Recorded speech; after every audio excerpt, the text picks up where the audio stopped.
Hola a todos, nos encontramos en la Universidad a Distancia de Madrid, UDIMA, realizando esta conferencia de verano sobre el cardenal Cisneros en el 5º centenario de su muerte, para acercar al presente el legado de este franciscano, regente de las Españas y mecenas del humanismo. Somos las doctoras María y Laura Lara Martínez, profesoras de Historia Moderna y de Historia Contemporánea, respectivamente, de la Universidad a Distancia de Madrid, UDIMA.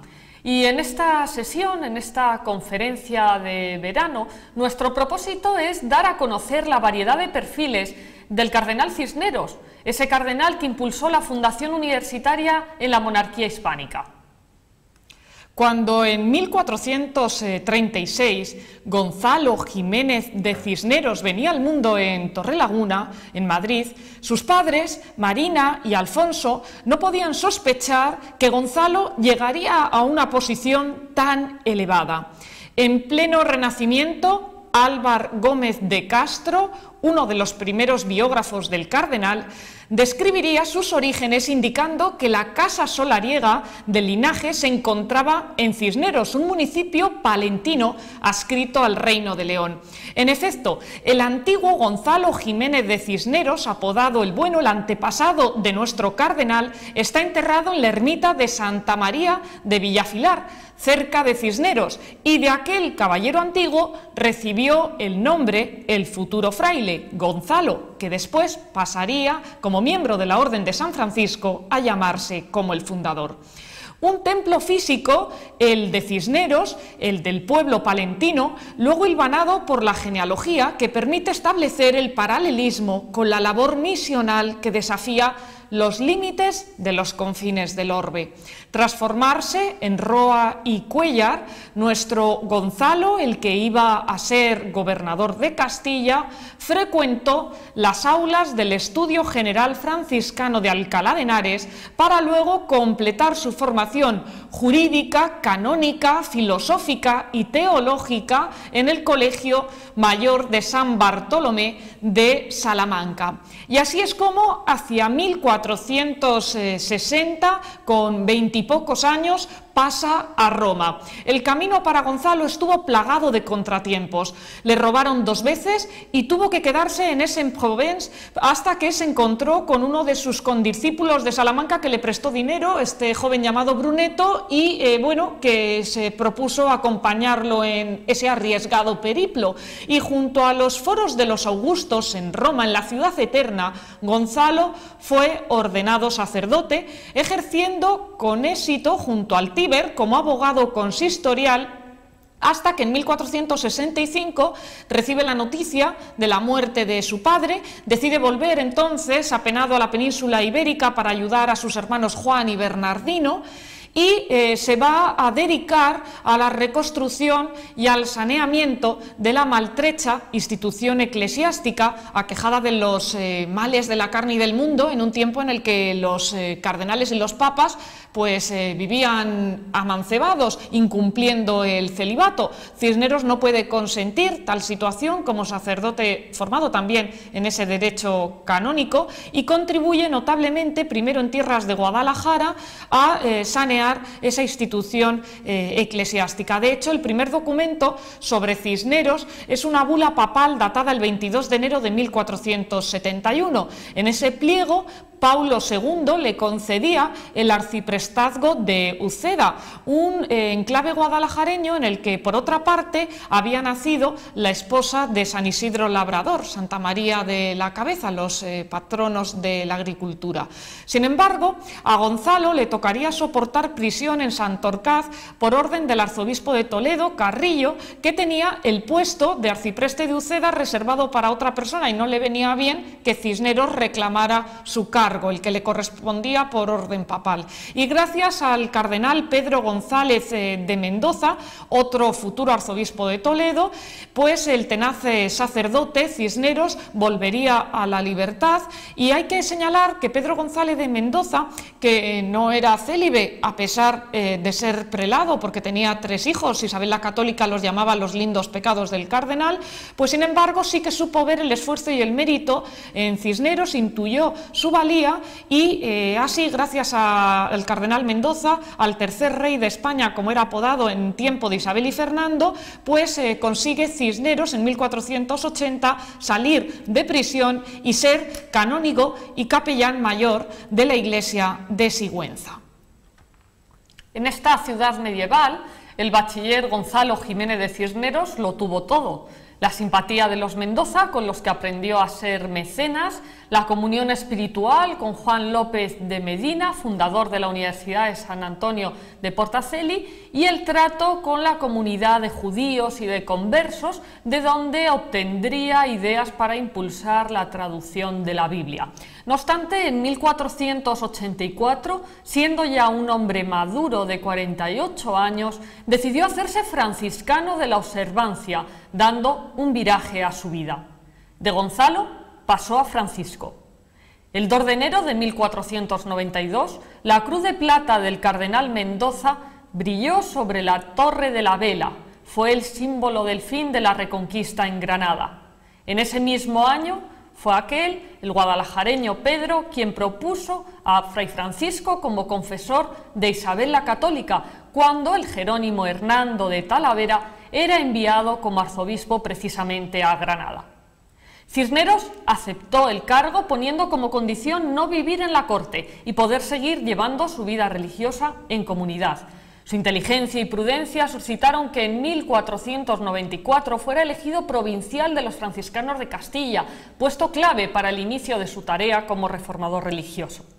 El recogimiento lo llamaba vivamente, desarrollando sentidas reflexiones en la Alcarria, en el convento de la Salceda, por ejemplo, entre Peñalver y Tendilla, en el Castañar y en el recién inaugurado cenobio de San Juan de los Reyes en Toledo. Secretos de autosuperación que después trasladaría a la arena pública de la Forja de las Españas. El capítulo referido, el de 1494, se celebró en Burgos con asistencia de todos los guardianes de Castilla, menos el de la Salceda, que se hallaba concentrado en asuntos encargados por la reina, pero fue elegido por unanimidad. Aceptó esta responsabilidad creyendo que lo alejaría del trajín de la corte, permitiéndole volver a la vida conventual tan apreciada por él. A partir de entonces tuvo que recorrer los caminos de Herradura a pie o en jumento, Benitillo se llamaba, teniendo como mozo a Fray Francisco Ruiz, un monaguillo toledano de familia pobre que profesó en Alcalá después de formar parte del coro de los Seises. Como el provincial, se conformaba con sobrevivir a base de cualquier ración de hierbas. El mancebo lo instaba a que se quedara en la posada mientras él salía a pedir víveres para ambos, y nunca consentía que Cisneros pidiera limosna, pues consideraba que esa era una de sus labores. Fray Francisco Jiménez de Cisneros, con su humildad, quiso pasar el resto de sus días entre el silencio del claustro y, sin embargo, bogó lejos con una perseverancia inusitada que lo llevó a ser arzobispo de Toledo en 1495, a la muerte del cardenal Mendoza, su mentor, siendo consagrado en el convento de San Francisco de Tarazona. Y llegamos ahora a un capítulo esencial en la vida de Francisco Jiménez de Cisneros, cuando pasó a ser primado y regente de las Españas. Este arzobispo ermitaño tomó el pulso a la realidad material de su señorío toledano. Se encontró con infinitas casonas viejas que había que reconvertir, dándoles utilidad y empezando por el mismo complejo de la catedral. Por eso en 1497 Cisneros elabora el primer instrumento económico para el gobierno temporal de su iglesia. Son las constituciones sinodales de rentas. En ellas se describen las funciones de los mayordomos y de los caseros y también se marcan los pasos para una gestión episcopal óptima que llega a nuestros días. Simultáneamente, desde 1496, Cisneros desarrolla una intensa actividad reformadora, como comentaba Laura, primero como provincial y después ya como arzobispo de Toledo, estimulando el espíritu de la estricta observancia, porque había todavía muchos conventos que vivían relajados sin prestar la atención debida a la oración y también a ese trabajo en las huertas como medio de purificación. Por eso, en 1500, Cisneros empieza también a preocuparse por otro frente que se ha abierto y es América. Nunca viajaría a las Indias, sin embargo, a él se deben, a Cisneros, las primeras reformas que llevarían a la autocrítica de la conquista, a las leyes de Burgos de 1512 y al nuevo proyecto de enviar jerónimos como supervisores de la conquista para evitar los abusos de la encomienda. Recordemos que Colón había convencido a los reyes católicos de emprender el viaje de 1492 gracias a la intercesión de dos franciscanos de la Rábida, franciscanos como Cisneros, Fray Antonio de Marchena, alias el Estrellero por su preocupación y vocación por conocer los astros. Por tanto, era símbolo de esa ciencia medieval que pasaba al Renacimiento, y también Fray Juan Pérez, el otro franciscano, emblema de la amistad, porque como mozo había servido a la reina de contador.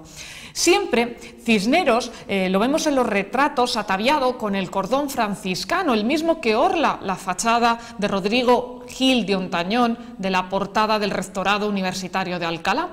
Pero también tenemos que señalar que como trataba Cisneros tan pobremente a su persona, no le faltaron las críticas, hasta el punto de que fue obligado Cisneros por el Papa Alejandro VI para que ampliara su séquito y lo exhortaba a guardar el orden conforme a la decencia de vuestro estado, en hábito y familia, y así en todas las demás cosas que convienen al decoro de la dignidad. Así que él, que vivía con ese fraile joven Francisco que lo acompañaba y con el asno Benitillo, pues tuvo que meter más séquito para que su casa se pareciera a lo que él no quería, un palacio.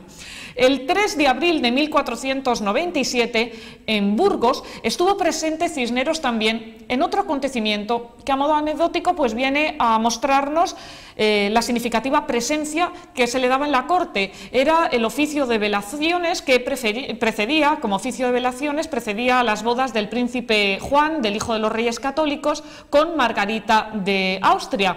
Y culminados esos esponsales, los ritos de velaciones, los reyes católicos partieron hacia Medina del Campo, donde los esperaba Colón, que iba a emprender su tercer viaje a las Indias. Todas estas noticias las recibe de primera mano Cisneros. Y también vemos otro episodio significativo, que es como en el trayecto a Madrigal reciben la noticia los reyes católicos y también Cisneros de la conquista de Melilla para la corona castellana, y bueno, pues esa alegría inicial se ve empañada por la muerte del joven príncipe Juan, del hijo varón de los reyes católicos, a la edad de 19 años en Salamanca, a causa de unas calenturas un 4 de octubre de 1498. La historia de España iba a cambiar de rumbo en el transcurso de unas semanas, de Juan como heredero a Juana de Castilla, a la que nos negamos a llamar la loca por ese prejuicio misógino que ha habido a lo largo de la historia, y sin saberlo Cisneros acabaría siendo gobernador ante la enfermedad mental de Juana, de la hija de Isabel la Católica. No se encontraba Cisneros en Medina del Campo cuando la reina Isabel falleció después de 100 días continuos de gran enfermedad. Pero Cisneros estaba convencido de que todo fraile, desde el superior hasta el novicio, tenían que cumplir escrupulosamente los votos de pobreza, de castidad y de obediencia, en vez de dedicarse a los placeres terrenales. Y por eso, junto con esa misión política, seguirá con su reforma religiosa, ampliando la rigurosidad de conciencia que representaba en cuanto a comportamiento ese pobre cordón franciscano. franciscano. Los soberanos, Isabel y Fernando, se habían propuesto ya antes mejorar la vida eclesial y de ahí que tuvieran la dicha de contar con Ximénez de Cisneros también para introducir esa idea que después Trento pues se implementaría de una buena formación de los sacerdotes a través de los seminarios, pero eso sería en el Concilio de Trento a partir de mediados del siglo XVI. Cisneros se está adelantando y no solo a formar al clero, sino también a las élites militares, políticas e intelectuales de la monarquía de la nueva dinastía de los Austrias. Por eso impulsa Cisneros en 1499 la creación de la Universidad de Alcalá como cuna del humanismo a partir del antiguo Studium Generale, que era como se llamaban esas instituciones medievales de cultura, a partir de un Studium Generale creado en 1293 por Sancho IV en Alcalá.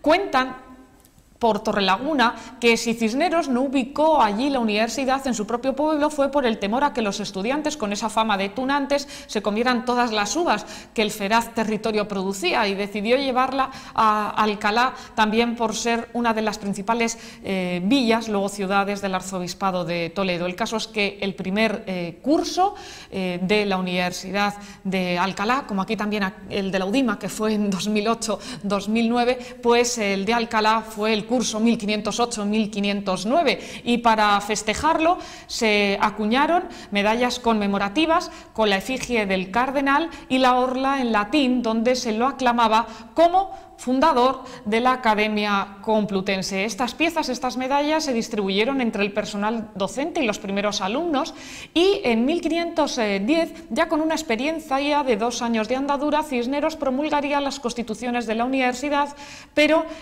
además también fomentaría esa traducción de la Biblia a sus lenguas originales, porque la versión oficial romana de las Escrituras solo contaba con la Vulgata latina de San Jerónimo, y de ahí que surja ese proyecto del que Cisneros estuvo tan orgulloso, que fue la Biblia Políglota Complutense. Como nos explicaba María, convencido de que todo fraile, desde el superior hasta el novicio, debía afianzarse en cumplir escrupulosamente los votos y las obligaciones de su Estado, Cisneros trató de trasvasar al clero secular la rigurosidad de conciencia que representaba en cuanto a comportamiento ese cordón franciscano. Los soberanos, Isabel y Fernando, lo ayudaron en esa ardua misión, en la que también encontró con la inestimable colaboración de prelados, como el caso del cardenal Mendoza, ya citado previamente, pero también con la animadversión de otros muchos compañeros de Iglesia que trataron de frenarlo en su impulso. Así, andando el tiempo, nos encontramos con Cisneros también en su faceta militar. Después de impulsar en 1499 la creación de la Universidad de Alcalá, en ese despertar del Renacimiento español, se va a embarcar en toda una campaña, como veremos más adelante, de la conquista de Orán en el norte de África. En estas diapositivas vamos viendo algunas imágenes de la Universidad de Alcalá, la calle Colegios, precisamente donde está la Facultad de Filosofía y Letras, que es donde María y yo realizamos la licenciatura en Historia, y esos edificios que primero fueron colegios de estudiantes, después se convirtieron en cuarteles y luego retornaron ya con la transición otra vez a facultades universitarias. También la Biblia Políglota Complutense, ese gran proyecto filológico que va a capitanear Cisneros, siendo su principal representante Antonio de Nebrija. Así nació en 1502 el innovador proyecto de esta Biblia políglota con los textos en hebreo, caldeo, griego y latín. Reflejo de la simbiosis entre dogma y humanismo sería el intento también de captación de Erasmo de Róterdam como profesor, tanto para la traducción como para la docencia, si bien el sabio manifestaría su negativa con el mensaje Non placet Hispania. Ante la culminación de la Biblia políglota, en 1517, Cisneros expresaría su satisfacción por haber podido consumar un proyecto de tanta envergadura. Aunque hasta el presente he llevado a cabo muchas empresas duras y difíciles por la nación, diría Cisneros, nada es más de mi agrado, por lo que debáis felicitarme con más efusión que por esta edición de la Biblia. Esto lo dice el 6 de noviembre de 1504, después de esa actuación decisiva para salir de la crisis en Castilla. Y también Cisneros fundó opósitos, conventos y centros de beneficencia donde fueron a curarse enfermos de toda España. Es el caso del Hospital de la Caridad de Illescas, que sería también un centro de referencia porque en aquellos momentos en los que la enfermedad mental pues no se trataba, sin embargo tenía ya un departamento para lo que hoy llamaríamos atención psicológica. Los nombramientos deseados por los compañeros de hábitos y de cogulla de Cisneros, sin embargo, provocaban en nuestro cardenal más preocupación que júbilo. Él quería estar en los claustros y, sin embargo, cada vez le llegaban más significativos y más dignidades y prebendas. El caso es que en 1507 Fray Francisco es proclamado cardenal con el título de Santa Balbina, una mártir romana, y desde esa fecha también fue Cisneros el tercer inquisidor general de la monarquía hispánica, en relevo de Diego de Deza, arzobispo de Sevilla. Recordemos que en 1478 es cuando había empezado a funcionar el Tribunal del Santo Oficio de la Inquisición, puesto en marcha, en este caso en Sevilla, por los reyes católicos. Cisneros fue regente de la monarquía hispánica cuando ésta aún se hallaba en ciernes, en 1506-1507, primero a causa de la muerte de Felipe el Hermoso y después a causa de la muerte de Fernando el Católico en 1516-1517, hasta que llegue desde Gante Carlos V.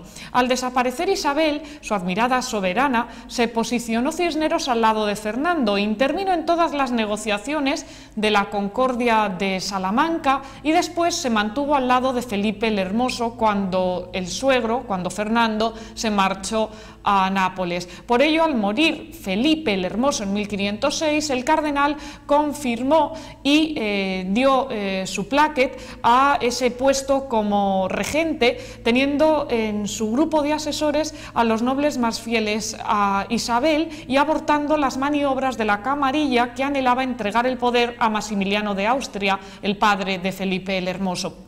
Aún así, hemos de decir que el trato de Cisneros con los grandes de Castilla no siempre fue llevadero y que él siempre mostró su preocupación más por el reino que por satisfacer a los grandes o a los reyes.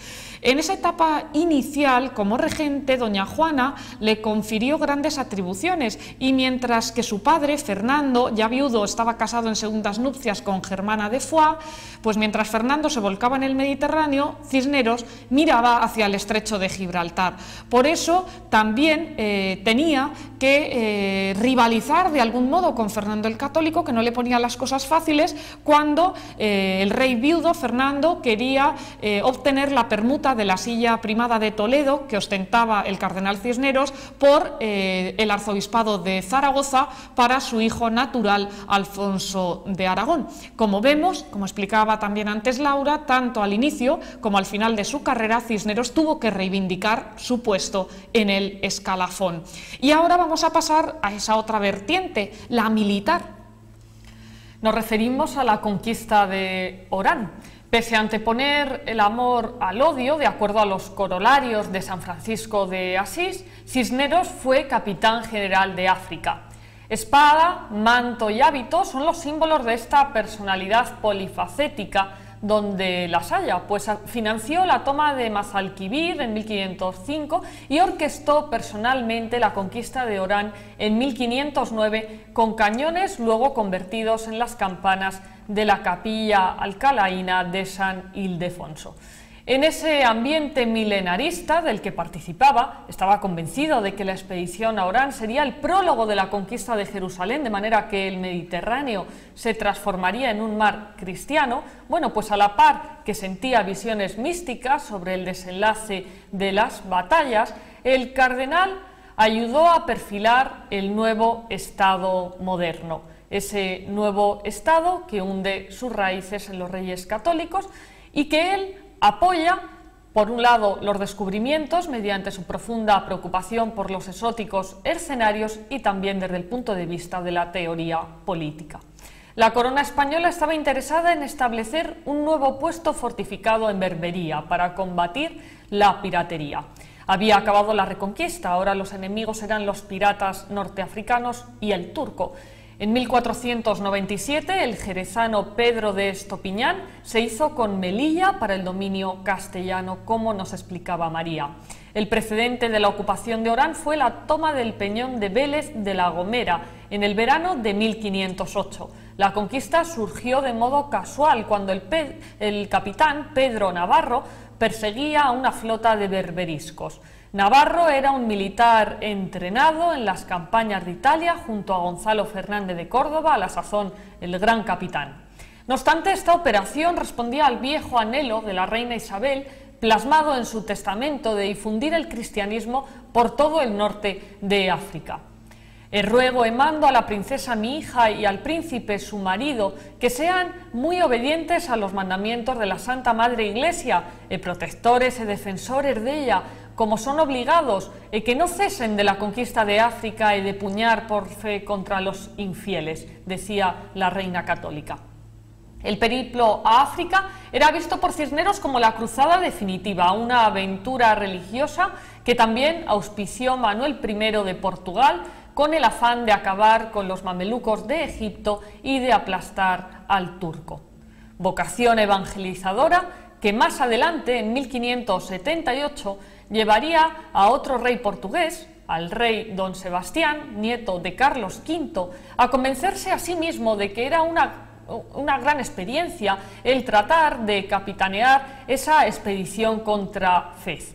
Tiene buena y santa intención, pero poca madurez, expuso Felipe II al embajador imperial al enterarse de que se bajaba a Marruecos con la flor y nata de la nobleza portuguesa. Perecería con 24 años de edad en la batalla de Alcázarquivir, acontecimiento que supuso que España se anexionara a Portugal desde 1580 hasta 1640. Cisneros le había propuesto a Fernando el Católico una expedición para ocupar la ciudad costera de Orán, financiándola él mismo, con el requisito de que la plaza quedara bajo la jurisdicción de la archidiócesis de Toledo. El soberano, que no era amigo de Cisneros, a diferencia de la reina Isabel, accedió, facilitando la leva de las tropas y la formación de la armada, otorgándole a Cisneros, el 20 de agosto de 1508, el título de capitán general de toda el África. Pese a la avanzada edad, el cardenal se empeñó en desplazarse a Orán para servir a Dios, haciendo la guerra a su costa. A la petición de hombres para constituir el ejército, la ciudad de Guadalajara respondió con 100 efectivos al mando del capitán moderado, alcarreño, Luis de Contreras. Los preparativos del viaje se iniciaron en septiembre de 1508. El franciscano incluyó todos los aspectos de la campaña. Él dirigió en persona todos esos aspectos económicos, militares, geográficos y religiosos. La flota partió el 16 de mayo de 1509. Estaba compuesta por 80 naos, 10 galeras y otro conjunto de naves más pequeñas. En los buques iban entre 10.000 y 15.000 hombres y 4.000 caballos. A Mazalquivir las tropas llegaron el 18 por la mañana. Después de una misa solemne, los soldados formaron, quedando a cargo de Pedro Navarro, mientras que Cisneros permanecía en el fuerte. Las dos poblaciones, Orán y Mazalquivir, estaban separadas por una sierra. Los defensores se instalaron en las faldas y las huestes españolas tomaron al asalto la Alcazaba. Lo cierto es que la acción estuvo muy bien planificada, con un potente ataque por tierra y con el refrendo por mar de los cañones de las naves. La lucha en las calles fue cruenta, pero la ciudad cayó rápidamente y el portador de la feliz noticia fue el capitán Villarreal. El cardenal lo recibió con la moderada alegría típica en él de ese espíritu franciscano, casi estoico. Al día siguiente, el 19 de mayo, Cisneros se desplazó en barco desde Mazalquivir con los sacerdotes y frailes que llevaba en su séquito. El gobernador de la Alcazaba le presentó las llaves y puso a su disposición el botín, que ascendía a una gran suma, pero el franciscano no quiso nada para sí, reservando la suma al sustento de los soldados y a las arcas del rey. A los festejos por la conquista de Orán se añadió la liberación de 300 rehenes. Como relataba Modesto Lafuente en su Historia General de España en 1850, lo que más lisonjeó al pontífice y general fue el gusto de abrir por sí mismo los calabozos subterráneos y dar libertad a 300 infelices cautivos que gemían allí entre cadenas.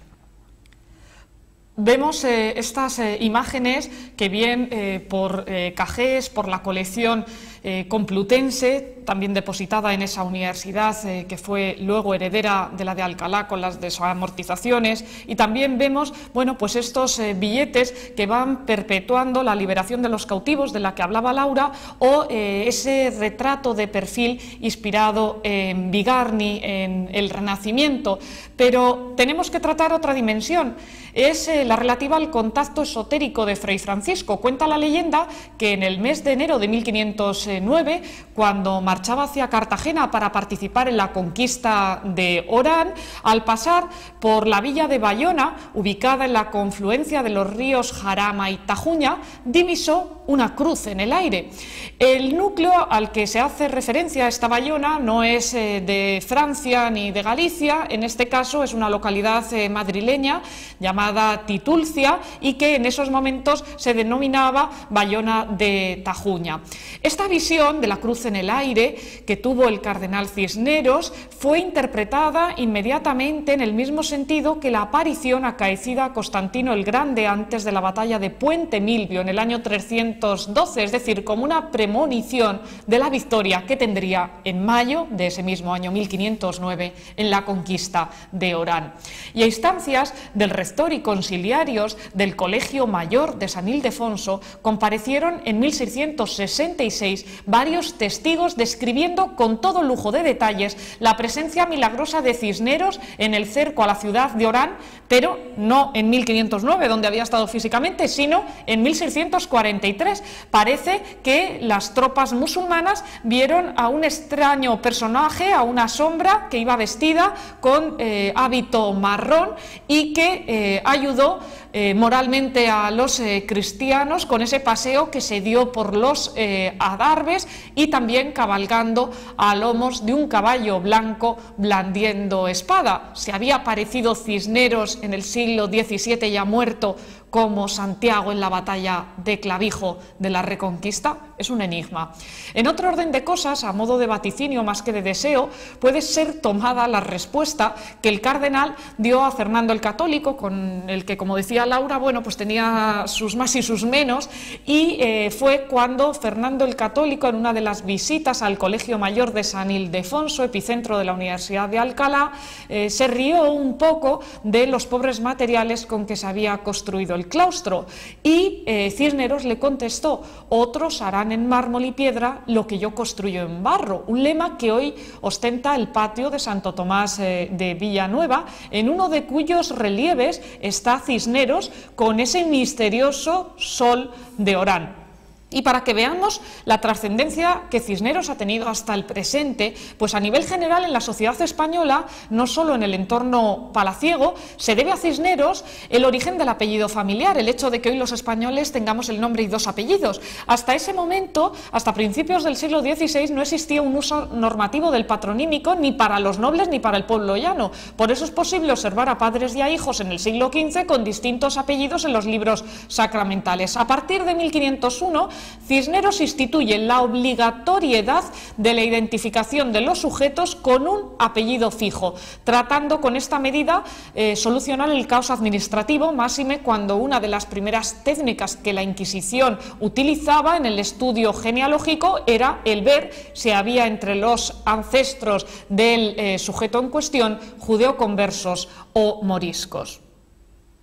Y junto a este tema tan novedoso de los apellidos que nos ha explicado magistralmente María, también decir que son numerosas las calles, los institutos, los colegios, centros de investigación y bibliotecas que en España llevan hoy el nombre del cardenal Cisneros. Paseando por Buenos Aires, realizando trabajo de campo, María y yo también, en la capital argentina, nos sorprendimos al encontrarnos con una réplica de la fachada de la Universidad de Alcalá en el Teatro Cervantes, que ya sabíamos de su existencia, pero como viajeras, al tenerla delante, nos resultó de gran agrado. Un coliseo auspiciado por la actriz española María Guerrero en 1921. A principios del siglo XX, la recuperación biográfica del prelado llevó asociada su plasmación en instrumentos oficiales de uso cotidiano, como el dinero o los sellos, algunas imágenes estamos viendo, de ahí que se divulgara el retrato de este poliédrico personaje coetáneo de los Reyes Católicos. En 1928, la efigie de Cisneros luciría en el billete de 500 pesetas, aunque la circulación del mismo comenzaría una vez instaurada la Segunda República. En el anverso de esta amplia tirada de 2 millones de billetes costaba el rostro del cardenal junto a la Catedral de Toledo, mientras que en el reverso estaba el cuadro de Jover Casanova sobre la liberación de los cautivos de Túnez que nos ha explicado María. Hay que esperar al 5 de diciembre de 1963 para ver el primer sello con Fray Francisco dentro de la serie Personajes Españoles con valor de 50 pesetas. Se trata de una calcografía del relieve renacentista de Felipe Bigarni en color gris, negro y oliva. La tirada costó de 4 millones de sellos. De Cisneros ha habido hasta ecus, esa moneda europea que precedió al euro, y en 2017 se ha acuñado un nuevo sello de correos. En la sociedad de la globalización emerge con fuerza la silueta del cardenal Cisneros. Fue el artífice de una tradición universitaria enraizada en los clásicos y en el humanismo, cultura académica que hoy, después del proceso de Bolonia, mantiene su impronta en todo el mundo. Y por eso en esta conferencia de verano, Laura y yo lo que queremos es recordar cómo tantas vertientes de la trayectoria de Cisneros siguen vivas en la arquitectura, en el arte, en el proceso de gestión universitaria y, por supuesto, en la idea de España. Por eso, Fray Francisco es hoy un garante de la búsqueda de la verdad. Este hombre de Estado que fue leal al testamento de Isabel la Católica y que murió con 81 años, dejando las puertas abiertas al nuevo imperio ultramarino presidido por Carlos V. Gracias por vuestra atención. Ahora vamos a abrir un turno de preguntas. Manuel. Muchas gracias a Laura y a María por su interesante conferencia. Mi nombre es Manuel y estoy aquí para trasladar las preguntas que han ido llegando a través del chat de YouTube. Empezamos con la siguiente pregunta. ¿Tiene alguna relación Cisneros con la Reforma? Gracias. Gracias, Manuel, por transmitirnos la pregunta. Pues es una cuestión muy interesante y debemos concretar afirmando que Cisneros fue anterior a la Contrarreforma, porque se anticipó en unas cuantas décadas al proyecto que después se llevaría a cabo como réplica a la Reforma protestante. Precisamente en 1517, cuando muere Cisneros, se produce también la escisión de Lutero, cuando comienza a transmitir su ideario protestante de ruptura con el Papa de Roma. El Concilio de Trento sería posterior, entre 1558 y 1563, pero buena parte de ese ideario católico habría sido ya legado por Cisneros. Muchas gracias, Laura. La siguiente pregunta dice así: ¿qué papel jugó Cisneros en la formación del Estado moderno? Bueno, pues esta la respondo yo, Manuel. El papel de Cisneros en la formación del Estado moderno pues, fue clave, porque tenemos que tener en cuenta que él lo que conoció fue una agregación de reinos, que empezaba ya a ser la monarquía compuesta, que después heredarían los Austrias, pero todavía estaba muy vivo el recuerdo de la conquista de Granada en 1492, cuando él pasa a ser confesor. Estaba Castilla, Aragón, participa en la anexión de Navarra, a la corona castellana y bueno, pues él va a ser el artífice de guiar el nuevo rumbo hacia el imperio, consciente de que ya en la dinámica del 16 no se podía entrar con monarquías feudales, sino que el rey pasaba a ser algo y mucho más que el primus inter pares, que el primero entre iguales. Y bueno, como anécdota podemos ver en la correspondencia, en las cartas de Carlos V antes de llegar a España, cuando estaba en Gante con su consejo flamenco, en esa correspondencia epistolar con Cisneros a lo largo de 1516, el año previo a la muerte de Cisneros, el año previo también a la entrada de Carlos V en España, cómo va a ir cambiando la personalidad del joven en relación al gobierno de Castilla, porque en las primeras cartas de 1516 percibimos que siempre Carlos le pide las cosas a Cisneros, le dice que nombre para tal cargo a un mayordomo suyo, por ejemplo, pero ya a partir de septiembre de 1516 vemos cómo Carlos ordena las cosas, y en ese tránsito también tuvo un papel Adriano de Utrecht, el que luego sería el futuro papa, y con el que tuvo varias reyertas dialécticas en Guadalupe, en Extremadura, Cisneros, porque siguiendo a pies juntillas el testamento de Isabel la Católica no podía haber un regente extranjero como Adriano quería para sí mismo. Muchas gracias, María, por la respuesta. En otra, nos preguntan en qué medida fue decisivo Cisneros en el ámbito universitario. Como hemos explicado en nuestra conferencia de verano, Cisneros fundó la Universidad de Alcalá en 1499, iniciando sus cursos en 1508, de modo que esa universidad, que venía a convertirse ahora en el paradigma de la innovación, en el Renacimiento, que sería cuna del humanismo y modelo para otras que se fundarían después en España y también en América, se convirtió en el molde para futuras instituciones académicas. Después también veríamos la herencia en la Universidad Complutense con las desamortizaciones, esa universidad central que hasta bien entrado el siglo XX era la única en la que se podía realizar el doctorado en España. Y es que la Universidad de Alcalá se convertiría en esa cuna del humanismo, del Renacimiento, como nos gusta afirmar a la profesora María Lara y a mí, frente a la escolástica que reinaba en Salamanca, una universidad de referencia en el medievo. Muchas gracias, Laura. También nos consultan por qué un personaje tan importante de la Iglesia española no ha sido canonizado.